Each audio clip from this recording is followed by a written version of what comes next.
Alright, so let's try this again. The Batman 2022. The Batman. So there were some things that were good about the movie. I actually liked the Riddler. I didn't like at the end when I found out the person that was laughing was the Joker. But for a movie that a lot of people have gone to see, I've noticed that when people walked out before I even got in the movie, that they were kind of like bored with it. I would rather take George Clooney as Batman. And it's not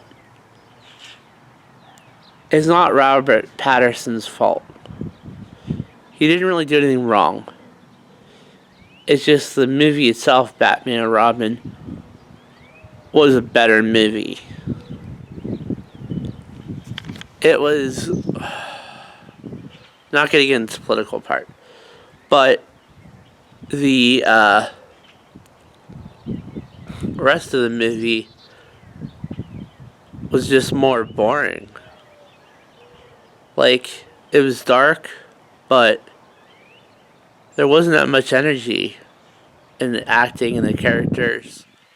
Like, it was just kind of like, eh. Um, with the exception of the Riddler, who was trying to be like a mixture of Bane and Joker, but it worked. Now, besides that, some of the shots were pretty cool. They really did have a good set pieces, but it was dark a lot, like really, really dark. It was a detective movie, detective story, more than a superhero movie, which is cool. But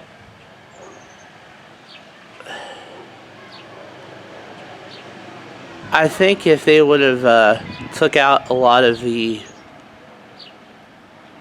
unnecessary stuff, then it probably would have been better. But besides that, it just isn't a. It just really isn't that great of a movie.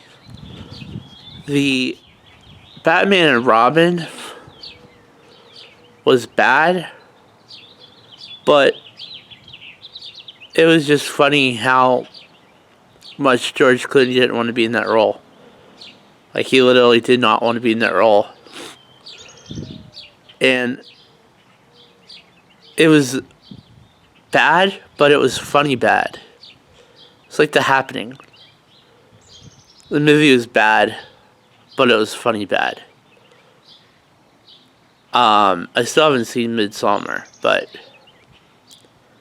Malignant was bad, but an excellent movie. It doesn't make any sense, but it does. It's just, I think you could do movies without all the unnecessary stuff. Like, making a good story and plotline. That's what you need to do.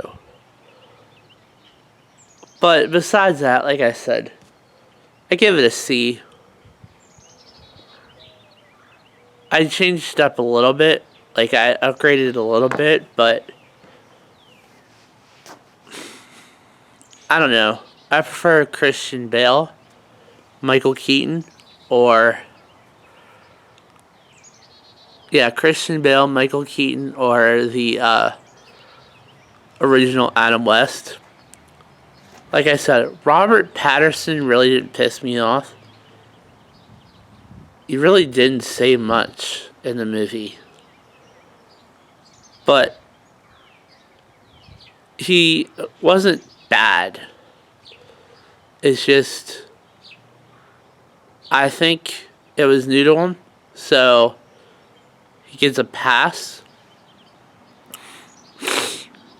But, and they're supposedly having a Batman too. I just think that they need to make different ideas, come up with different things, because movies nowadays are all kind of becoming the same. Like, there's something missing inside of it, missing in it. And that's emotion and depthness.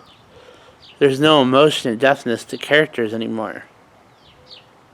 It's not about that stuff. Like, you give characters depthness. But now, you don't find that a lot anymore. Other than that, I know some people are going to get upset, but I just really didn't care for the movie that much. I didn't want to see it, but I figured I was bored when it was snowing outside, so I'm like, oh, I'll go see it, waste 3 hours. But, like, there's 3 hours of, Endgame. However, that was awesome. This one is like 3 hours of, Like I said, they definitely had a lot of the Riddler. The Batman was on most of the time. It's just, DC isn't what it used to be. Like, I liked Spawn. Blade was a superhero movie. I like that. I just think that Blade's Marvel, Spawn is DC. But I don't know, DC right now is kind of Marvel's now, not before. DC's definitely besides Aquaman. Aquaman was actually surprisingly a good movie because it was different from the Batman and Superman. Like, it was different. And it took entirely almost underwater. Even though a lot of the scenes were filmed, like, probably without the water, but it's interesting to see, like, how, like, houses and stuff like that in the movie. So, I don't know. Like I said, sorry to disappoint you guys. I just really didn't care for the Batman. But, I'll see you guys next.